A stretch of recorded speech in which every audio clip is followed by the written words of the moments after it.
오늘 말씀은 요한계시록 8장 4절과 5절입니다. 제가 다시 한번 봉독해 드리겠습니다. 향년이 성도의 기도와 함께 천사의 손으로부터 하나님 앞으로 올라가는지라. 천사가 향로를 가지고 제단에 불을 담아다가 땅에 쏟음에 우레와 음성과 번개와 지진이 나더라. 아멘. 우리 주 예수 그리스도의 부활은 기독교 신앙의 핵심입니다. 죽은 자 가운데서 부활하심으로 잠자는 자들의 첫 열매가 되신 우리 주 예수님께서는 우리의 허물과 죄를 다 사하여 주시고 죽은 우리의 영혼을 살리셨고, 또 그분이 친히 영광 가운데에서 강림하시는 날 그리스도를 구주로 믿는 우리는 영원히 썩지 않는 몸으로 다시 변화되어서 부활할 것입니다. 근데 여러분, 우리 주 예수 그리스도의 구원 사역은 이렇게 부활로 끝나지 않았습니다. 부활하신 주님께서는 40일 동안 제자들에게 부활하신 당신의 몸을 보이시면서 하나님의 일들을 말씀하셨습니다. 그리고 하늘 보좌로 성천하셨습니다. 그리고 우리 주님은 제자들에게 약속하신 대로 몇 날이 못 되어서 곧 부활 성천하신 지 10일째 되는 날, 부활하신 지 50일째 되는 날에 제자들에게 성령을 보내어 주셨습니다. 바로 이 일이 오늘 함께 읽은 사도행전 2장 1절에서 4절에 기록된 오순절 성령 강림 사건입니다. 그러면 여러분, 예수님께서 오순절에 제자들에게 성령님을 보내신 이유는 무엇일까요? 우리는 예수님께서 성천하시면서 제자들에게 하신 약속을 통해서 그 성령님을 보내신 이유를 알 수 있습니다. 우리가 너무나 잘 아는 사도행전 1장 8절의 말씀입니다. 오직 성령이 너희에게 임하시면 너희가 권능을 받고 예루살렘과 온 유대와 사마리아와 땅끝까지 이르러 내 증인이 되리라. 예수님께서는 당신의 죽으심과 부활하심, 곧 예수님의 구원 사역을 증거하게 하시기 위해서 성령님을 이 땅에 보내어 주신 것입니다. 이런 의미에서 이 기독교 신앙의 핵심은 분명히 예수님의 부활 사건이지만, 이 예수님의 구원 사역의 결정은 바로 이 성령 하나님의 강림 사건입니다. 그 성령께서 오심을 통하여서 우리가 우리 주 예수 그리스도의 죽으심과 부활을 알게 되고 또 믿게 되었기 때문입니다. 그래서 교회는 오래전부터 교회의 큰 명절로 부활절과 또 이 성령 강림절을 지켜왔습니다. 이 성령 강림으로 말미암아 우리가 교회, 곧 그리스도의 몸의 지체가 되어졌고 그리스도의 구원에 함께 참여하게 되었기 때문입니다. 그런데 오늘 여러분, 부활하신 예수님께서 오순절에 성령님을 보내주셨다는 이 사실이 어떤 의미에서 우리에게 중요한 사건이 됩니까? 이미 예수님을 믿는 우리는 예수님의 죽으심과 연합해가지고 죄에 대해서 죽었고, 또 예수님의 부활에 연합해서 의에 대해서 다시 산 자들이 되지 않았습니까? 그런데 왜 성령님을 또 보내주셔서 우리로 이 예수님의 부활과 죽으심에 대해서 생각하게 하는 것입니까?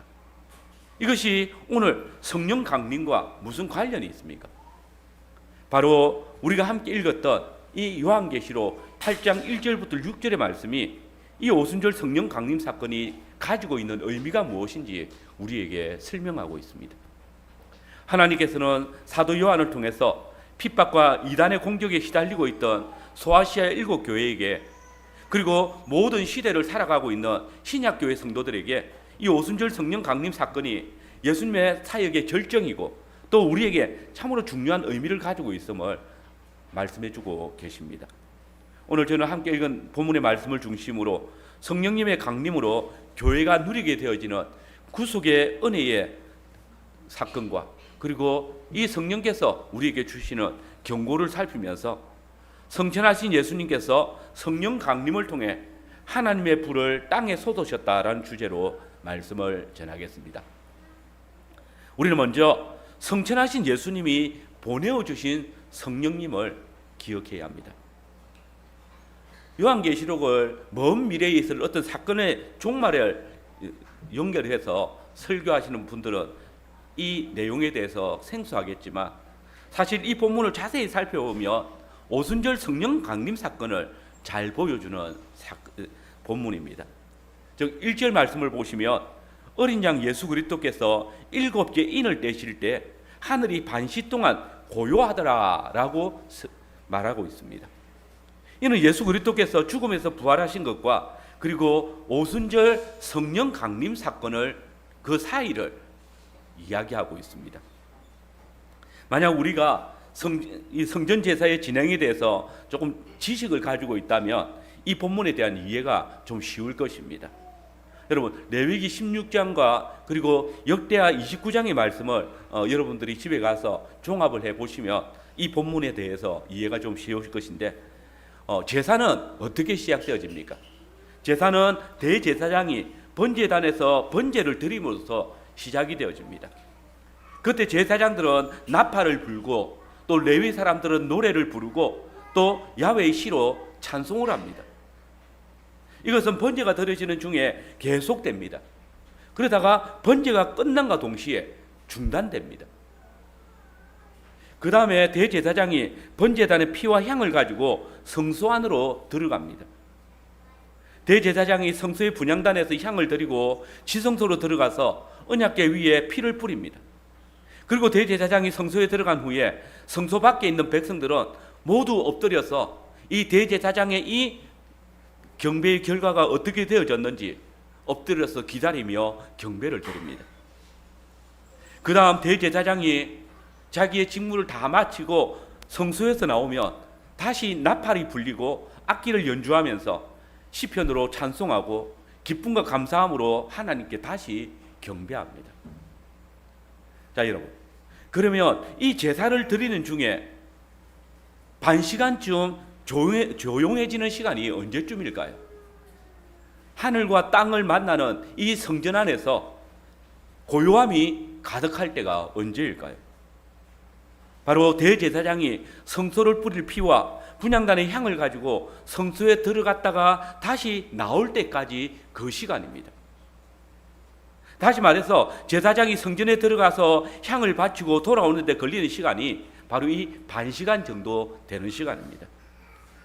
실제로 우리는 누가복음 1장에서 세례 요한의 아버지가 될 사가랴가 반차를 쫓아서 대제사장의 직무를 수행할 때에 1장 10절의 말씀에 보시면 분향하는 시간에 모든 백성이 밖에서 기도했다라고 말하고 있고, 또 21절에 보면 스가랴가 성전 안에서 지체함을 인해서 백성들이 이상하게 여겼다라고 말합니다. 즉 스가랴가 나오기까지 백성들은 조용하게 기도하면서 이 대제사장의 경배의 결과가 어떻게 되어졌는지 기다리고 있는 것입니다. 백성들은 성소 안에서 대제사장이 건향단에 향을 피우고 그 연기가 주님께 올라가기까지 곧 하나님께서 그 향을 흠양하시기를 기다리면서 기도하고 있기 때문에 이 하나님의 임재의 장소인 성전, 곧 하늘과 땅이 만나는 이 천하가 깊고 엄숙한 침묵에 빠지는 것입니다. 이 제사의 장면이 오늘 이 계시록 6장부터 8장까지 오늘 본문에까지 이르는 내용들입니다. 여러분, 앞에 요한계시록 6장을 한번 보십시오.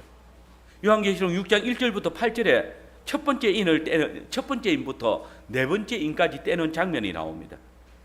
이 첫 번째 인부터 네 번째 인까지는 예수님의 공생의 사역을 보여주는 대목입니다. 첫째 인을 뗄 때에 흰말 탄 자, 곧 예수님께서 활을 가지고 면류관을 받아서 세상으로 나오십니다.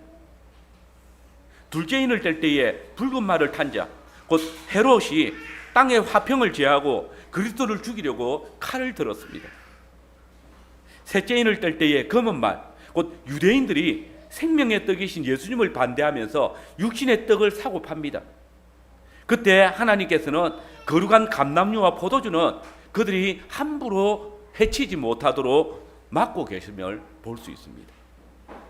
마침내 넷째 인을 떼니 청황색 말, 곧 사망이라 이름을 가진 말이 나오는데 엄부의 권세를 그 뒤에 데리고 따라 나오고 있습니다. 이 청황색 말은 엄청난 권세를 가졌습니다. 그 권세가 얼마나 큰지를 보십시오. 그들은 땅의 4분의 1의 권세를 얻었는데 앞서 붉은 말이 가진 칼, 그리고 육신의 양식으로 사람들을 위협하고 있던 흉년의 건세도 가지고 있습니다.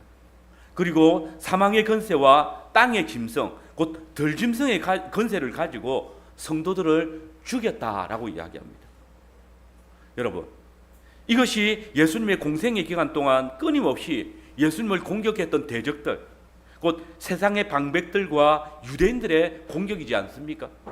아니, 사망의 건세를 가진 사단이 여자의 후손을 없이 하려고 깨하였던 그 모든 일들을 보여주고 있습니다. 그러나 보십시오. 이들 대적들의 시간은 그리 오래 가지 않았습니다. 요한계시록 6장 9절에서 10절에 보시면 다섯째 인을 떼실 때 보니까 성도들의 기도가 하늘을 향하고 있습니다. 다섯째 인을 떼실 때에 내가 보니 하나님의 말씀과 그들이 가진 증거로 말미암아 죽임을 당한 영혼들이 제단 아래에 있어 큰 소리로 불러 이르되 거룩하고 참되신 대주제여 땅에 거하는 자들을 심판하여 우리의 피를 갚아주지 아니하시기를 어느 때까지 하시려나이까 하니. 근데 여러분, 이 본문은 이 하나님의 말씀과 또 그들이 가진 증거로 말미암아 죽임을 당한 영혼들이 하나님께 기도하고 있는 것입니다. 예수님의 공생에도 불구하고 이 기도에 이 구약의 순교자들의 원한이 풀려지지 않기 때문에 지금 어느 때까지 주님께서 이 심판을 거두시고 우리의 피해의 값을 갚아주지 아니하십니까? 라고 탄식하고 있는 것입니다. 구약의 첫 번째 순교자인 아벨로부터 마지막 선지자 세례 요한에 이르기까지 구약의 모든 순교자들이 하나님께 악한 자들을 공의로 심판해 달라고 그렇게 호소하고 있는 내용인 것입니다. 이는 마태복음 23장 35절에 예수님께서 말씀하신 것을 그대로 보여주고 있습니다. 그러므로 의인 아벨의 피로부터 성전과 제단 사이에서 너희가 죽인 사가랴의 아들 사가랴의 피까지 땅 위에서 흘린 의로운 피가 다 너희에게 돌아가리라. 그런데 여러분, 11절을 보면 하나님께서 믿음에서 승리한 순교자들에게 흰 두루마리를 주시면서 이렇게 말씀하십니다. 아직 잠시 동안 시대 그들의 동무 종들과 형제들도 자기처럼 죽임을 당하여 그 수가 차기까지 하라 하시더라. 즉 순교자의 피가 아직 완전히 차지 않았다. 그 순교자의 피가 찰 때까지 조금 기다리라라고 하나님께서 말씀하신 겁니다. 그리고 이어서 6장 12절부터 17절 말씀에 보면 어린 양이 여섯째 인을 떼시는 장면이 나옵니다. 그때 하늘과 땅에 천재지변이 발생합니다.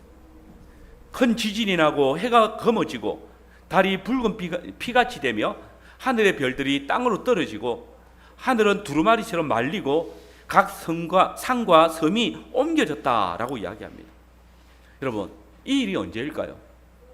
바로 예수님께서 죽으시고 부활하실 때에 일어난 사건들을 기록한 것입니다. 곧 마태복음 27장 45절 이하의 말씀을 보시면 예수님께서 죽으실 때에 하늘이 어두워졌고 땅에 지진이 발생한 것을 볼 수 있습니다. 제6시로부터 온 땅에 어둠이 임하여 제9시까지 계속되더니 이에 성소 휘장이 위로부터 아래까지 찢어져 둘이 되고 땅이 진동하여 바위가 터지고 무덤이 열리며 자던 성도의 몸이 많이 일어나더라. 이는 예수님의 죽으심이 온 우주의 붕괴 사건이고 또한 그 대신에 죄의 삭수로 사망 가운데 잠들었던 자들이 우리가 다시 살리심을 받는 그런 사건임을 증거하고 있는 것입니다. 예수님께서 부활하실 때도 마찬가지입니다. 큰 지진이 나며 주의 천사가 하늘부터 내려와 돌을 굴려내고 그 위에 앉았는데 지키는 자들이 그를 무서워 떨며 죽은 사람같이 되었더라. 예수님의 부활로 인해서 사망의 건세와 모든 악한 자들의 건세가 무너졌음을 보여주는 내용입니다. 그렇습니다. 어린 양이 여섯 번째 인을 뗄 때에 이때에 하늘이 땅이 변동하였습니다. 진동하였습니다. 그리고 그때에 우리 주 예수 그리스도께서 죽으시고 부활하시는 그 역사가 일어나는 것입니다. 그리고 여섯 번째 인을 뗀 다음에는 곧바로 일곱 번째 인의 내용이 이어지지 않습니다. 7장이 이어집니다. 그런데 7장 내용이 뭡니까? 거기 보시면 온 이스라엘 백성들 가운데서 택하신 자들과 온 이방인 가운데서 택하신 자들이 다 회복되어져서 하나님과 어린 양 예수 그리스도를 찬양하고 있는 장면입니다. 바로 그때 어린 양께서 7째 인을 떼시는 겁니다. 그때에 하나님의 택하신 모든 자들의 찬양이 반시 동안 잠잠해졌습니다.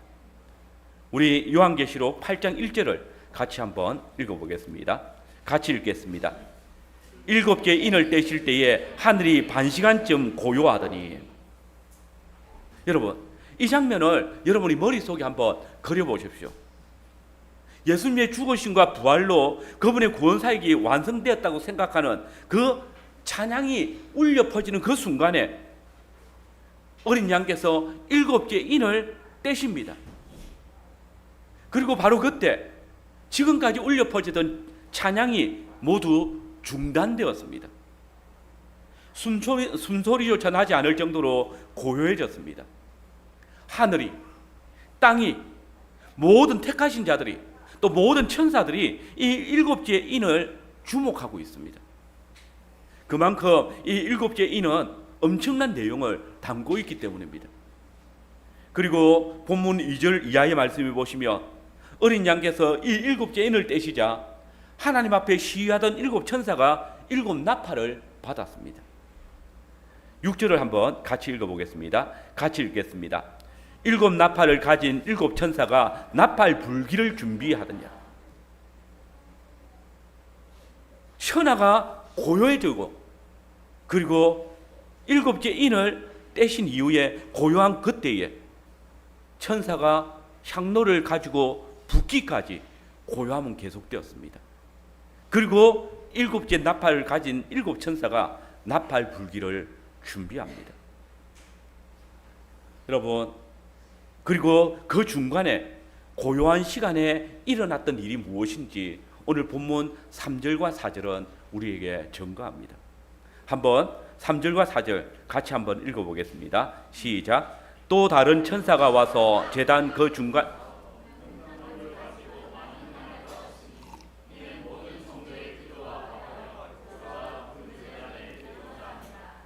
당연히 성도 기도와 함께 천사의 손으로부터 하나님부터 올라가는지라.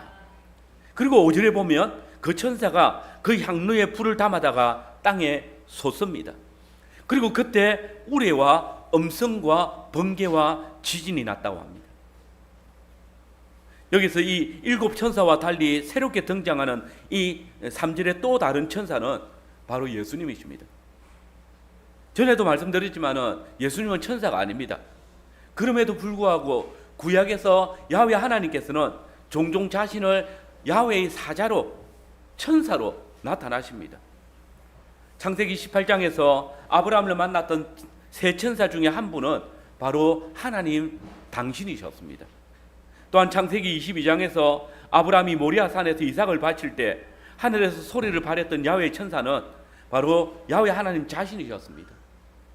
다니엘서 3장에 풀무불에 떨어졌던 다니엘의 세 친구와 함께 동행했던 그 천사도 하나님의 아들과 같았습니다. 마찬가지로 오늘 본문의 3절에서 5절에 등장하는 이 천사가 바로 어린 양이신 다른 천사 예수님이십니다. 그러면 여러분, 오늘 본문에서 이 다른 천사이신 예수님이 어떤 일을 하고 계십니까? 이 천사, 곧 예수님은 앞서 6번째 인을 뗄 때에 죽으신 후에 부활하셨습니다. 그리고 그 직후에 7번째 인을 제거되자 하늘이 반시 동안 고요해졌습니다. 이것을 앞서 제사와 연결해서 생각해 보십시오. 이는 앞서 대제사장이 제물의 피와 분향할 향을 가지고 성소 안으로 들어가 분향을 하고 하나님께서 그 제물과 향을 흠량하시면서 지성소 안에 들어가서 하나님의 언약궤 앞에 나아가서 하나님을 배우는 그때입니다. 그런데 계시록 본문을 보니까 이 시간은 부활하신 예수님께서 성천하셔서 하나님의 보좌로 나아가는 시간입니다. 이 시간 동안 온 세상이 고요했습니다. 예수님을 죽인 자들도 고요했고 제자들 또한 예수님께서 하신 일을 기대하면서 고요했습니다. 그러나 그때도 부활 성천하신 예수님께서는 여전히 우리의 구원을 위해서 일하고 계셨습니다. 온 세상이 고요할 때에 대제사장 홀로 지성소에서 분주하게 온 이스라엘의 구원을 위해서 일하시듯이 우리의 대제사장이신 예수님께서는 금왕교의 모든 성도의 기도를 모아서 하늘에 계신 하나님의 보좌 앞으로 나아가셨습니다. 그리고 성천하신 천사 예수님께서는 이제 그 향로에 하늘의 제단에 불을 담아서 땅으로 쏟아 부으셨습니다. 그리고 주께서 그 향로에 불을 담아 쏟아 부을 때에 우레와 음성과 번개와 지진이 일어났습니다. 그 잠시 동안에 반시 동안 조용했던 그 고요함이 깨어졌습니다. 하나님의 진노의 불이 하늘에서 땅 위로 떨어졌습니다. 이 5절이 바로 사도행전 2장의 오순절 성령 강림 사건을 나타내고 있습니다. 우리 같이 사도행전 2장 1절부터 4절의 말씀을 읽어보겠습니다. 사도행전 2장 1절에서 4절입니다. 같이 읽겠습니다. 오순절 날이 이미 이르매 그들이 다 같이 한 곳에 모였더니 호련히 하늘로부터 급하고 강한 바람 같은 소리가 있어 그들이 앉은 온 집에 가득하며 마치 불의 혀처럼 갈라지는 것들이 그들에게 보여 각 사람 위에 하나씩 임하여 있더니 그들이 다 성령의 충만을 받고 성령이 말하게 하심을 따라 다른 언어들로 말하기를 시작하니라. 그렇습니다. 여러분, 이 오순절 성령 강림 사건은 구약의 순교자들의 기도로 하늘의 분향단에 타오르고 있던 그 진노의 숯불을 예수님께서 아버지께 받아 구약의 의인들과 예수님 그리고 당신의 제자들을 핍박하고 있던 그 땅 위에 던지신 사건입니다. 이는 예수님께서 아버지 하나님의 보좌 앞에 완전히 이르렀다는 것을 증거하고 있는 것이고, 또 아버지 하나님께서 그 아들 예수님께서 십자가에서 흘린 그 피를 통하여서 이제 순교자의 피가 가득 채워졌음을 증거하고 있는 것입니다. 그리고 성천하실 때 제자들에게 약속하신 대로 예수님께서는 아버지께 성령님을 받아 이 땅에 보내주신 것입니다. 그리고 성령님이 오셔서 하신 일이 무엇입니까? 요한복음 16장 7절에서 11절 말씀을 보시면 예수님께서는 성령께서 오셔서 하시는 일을 증거하고 있습니다. 그러나 내가 너희에게 실상을 말하노니 내가 떠나가는 것이 너희에게 유익이라. 내가 떠나가지 아니하면 보혜사가 너희에게로 오시지 아니할 것이요 가면 내가 그를 너희에게로 보내리니 그가 와서 죄에 대해서 의에 대하여 심판에 대하여 세상을 책망하시리라. 죄에 대하여라 하면 그들이 나를 믿지 아니하며 의에 대하여라 하면 내가 아버지께로 가니 너희가 다시 나를 보지 못하며 심판에 대하여라 하면 이 세상 임금이 심판을 받았습니다. 여러분 보십시오. 부활 성천하신 예수님께서 성령님을 우리에게 선물로 주신 이 사건은 놀라운 은혜의 역사입니다. 이는 예수님께서 성천하심으로 만왕의 왕으로 좌정하심을 공적으로 드러내는 사건입니다. 또한 구약의 교회나 신약의 교회나 의인들은 늘 연약하고 핍박과 환난을 겪고 살아가지만 보십시오. 주께서 의인들의 기도를 듣고 계시고 반드시 그 기도를 신원하여 주신다는 사실을 증거합니다. 뿐만 아니라 오늘도 예수님께서는 이 성령님을 통해서 교회를 지키시고 보호하실 뿐만 아니라 택하신 자들에게 성령을 선물로 주셔서 영원히 우리와 함께 하심을 보여주고 계십니다. 이제 두 번째로 향로의 불로 부어지신 성령님입니다. 여러분, 여기서 우리가 생각할 것이 있습니다. 그것은 예수님께서 성령님을 보내주시지만 동시에 이 성령 강림 사건은 성도의 기도에 응답하신 사건이라는 말입니다. 오늘 본문 3절 4절을 보십시오. 거기 보시면 또 다른 천사가 와서 제단 곁에 서서 검 향로를 가지고 많은 향을 받았으니 이는 모든 성도의 기도와 합하여 보좌 앞 금 제단에 드리고자 함이라. 향년이 성도의 기도와 함께 천사의 손으로부터 하나님 앞으로 올라가는지라. 그리고 5절입니다. 천사가 향로를 가지고 제단에 불을 담아다가 땅에 쏟음에 우레와 엄성과 번개와 지진이 나더라. 앞서 살핀 대로 이 5절에 사도행전 2장에 나타나는 성령 강림 사건입니다. 그런데 본문 3절 4절은 이 사건을 성도의 기도를 가지고 하나님께 올라갔던 또 다른 천사가 그 기도의 응답으로 부어주신 것이다, 보내주신 것이다 라고 말합니다. 그러면 이 성령을 보내달라고 기도한 성도들은 누구입니까? 제자들입니까? 네, 물론 제자들입니다. 제자들은 사도행전에 나타난 대로 예수님께서 성천하신 후 기도하는 일이 힘썼습니다. 사도행전에서는 제자들이 무엇을 기도했는지 정확하게 말하고 있지 않지만 오늘 본문을 보아서 성천하신 예수님께서 행하실 일, 곧 성령을 보내주실 것을 약속하셨으니 그 성령을 보내달라고 간구한 것을 알 수 있습니다. 그런데 여러분, 이 성령님의 강림을 간절하게 간구한 자들이 또 있습니다. 그들이 누굽니까? 앞서 살핀 대로 요한계시록 6장 9절에서 11절에 보시면 다섯째 인을 뗄 때에 부르짖던 자들이 있습니다. 이들은 예수님께서 말씀하신 것 같이 아벨의 피로부터 제단 사이에서 죽은 사가랴까지 모든 의인들의 부르짖음입니다.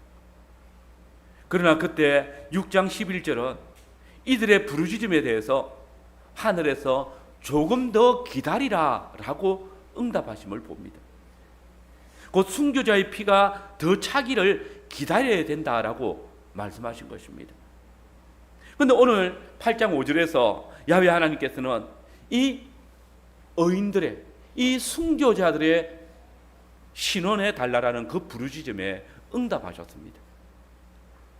조금 모자랐던 그 피가 이제 다 채워졌다라고 말씀하시는 것입니다. 그러면 여러분, 그 조금 모자랐던 그 피를 채우신 분은 누구실까요?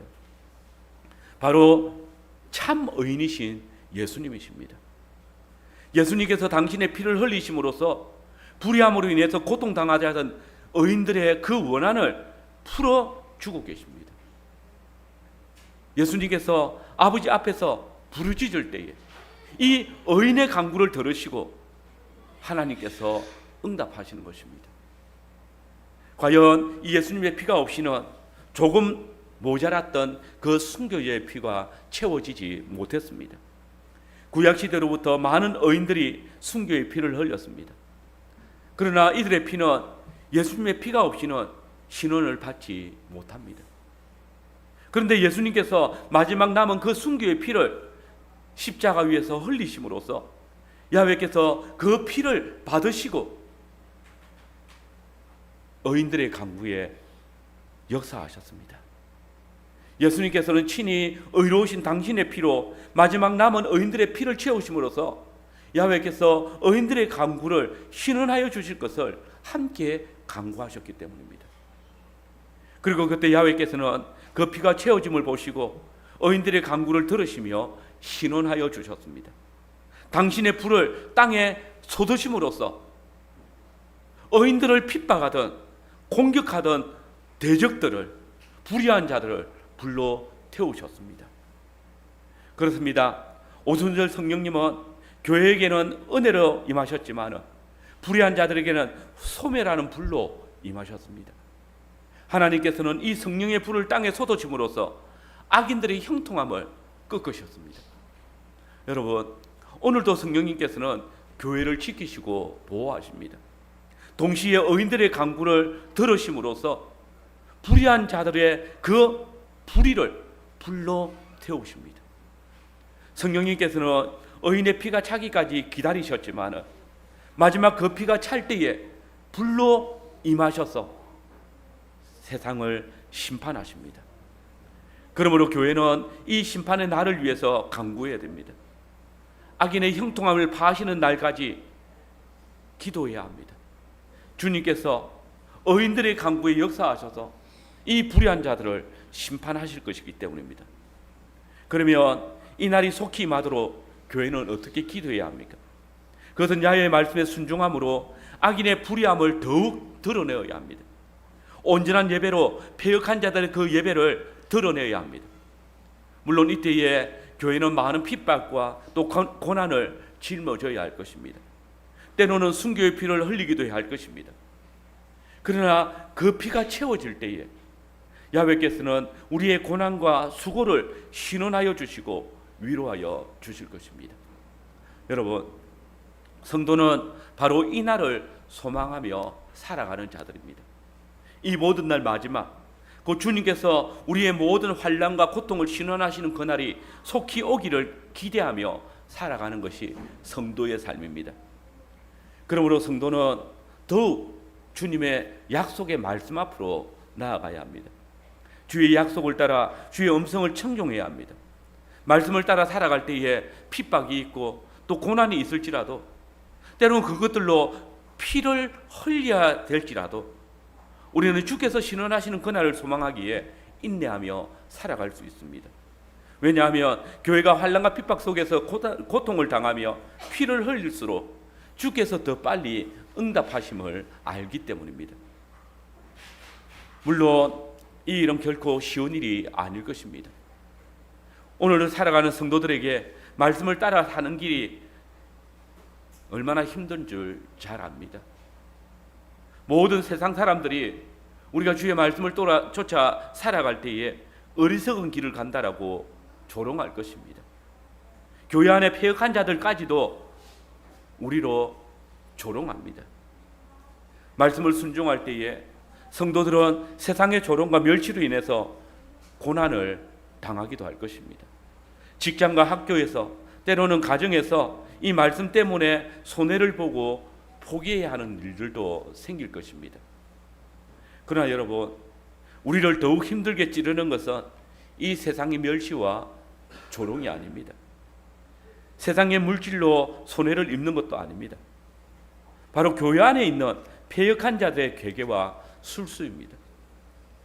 이들은 교회 안에 있으면서 세상을 쫓아 살아갑니다.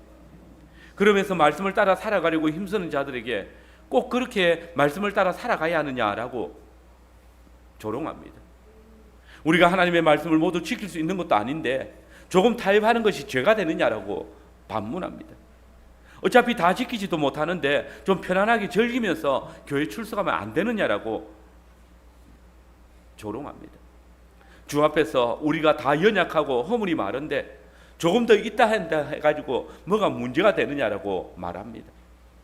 그리고 사랑이 풍성하신 하나님께서는 우리의 연약함을 아시기 때문에 우리가 회개하며 그 죄들 다 용서하시니 그렇게 뼈 빠지게 힘들게 살아갈 필요가 없다라고 충고합니다.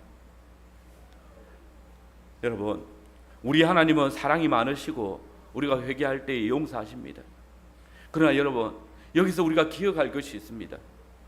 하나님의 말씀을 알면서도 고의로 주의 언약을 저버리는 자들에게 회개할 은혜를 주시지 않는다는 것입니다. 이를 예수님께서는 마태복음 12장 31절 이하에서 사람의 모든 죄와 회방은 사하심을 얻되 성령을 회방하는 것은 사하심을 얻지 못한다고, 또 누구든지 인자를 거역하면 사하심을 얻지만 누구든지 말로 성령을 거역하면 이 세상과 어느 세상에도 사하심을 얻지 못한다라고 말씀하십니다. 뿐만 아니라 히브리서 10장 26절에서는 우리가 진리를 아는 지식을 받은 후에 짐짓 죄를 범한 적 다시 속하는 죄사가 없다라고 분명하게 밝히고 계십니다. 이 짐짓이 무슨 뜻입니까? 고의로, 자원함으로, 그것이 죄가 됨을 알면서도 고의로 죄를 범하는 자에게, 하나님의 말씀을 범하는 것을 알면서도 범죄하는 자들에게 속죄가 없다라는 것을 분명하게 증거하고 있습니다. 그렇습니다, 여러분. 하나님께서는 교회 안에 있지만 말씀을 따라 순종하지 아니하며 패역한 말로 거짓을 일삼는 자들을 반드시 심판하신다라고 말씀하십니다. 그때의 패역한 자들이 자신은 그러한 삶을 산 적이 없다고 항변할지라도 성령님께서 정인이 되셔서 소멸하는 불로서 그들을 진멸하실 것입니다. 여러분, 이제 우리는 이 패역한 자들의 삶에서 돌아서야 합니다. 이들의 꾀를 따라가지 말아야 합니다. 악한 자들의 길에 서지 마시기 바랍니다. 오만한 자들의 자리에 앉아서 멸망에 이르지 않도록 주의하시기 바랍니다. 특별히 여러분들은 이 일에 더욱 주의해야 됩니다. 왜냐하면 우리 교회는 목사들이 주의 말씀을 바르게 가르치기 위해서 더욱 힘쓰고 있기 때문입니다. 장로들이 주의 말씀을 따라 성도들을 인도하기에 더 부지런하기 때문입니다. 우리가 바른 말씀을 많이 듣지만 그 말씀 안에 행하지 않는다면, 말씀의 인도를 따라 쫓아가고 있지만 거기서 벗어나기를, 고의적으로 벗어나기를 즐거워한다면, 이는 오순절에 내려진 성령으로부터 조율받은 이스라엘 백성들과 다를 바가 없을 것입니다.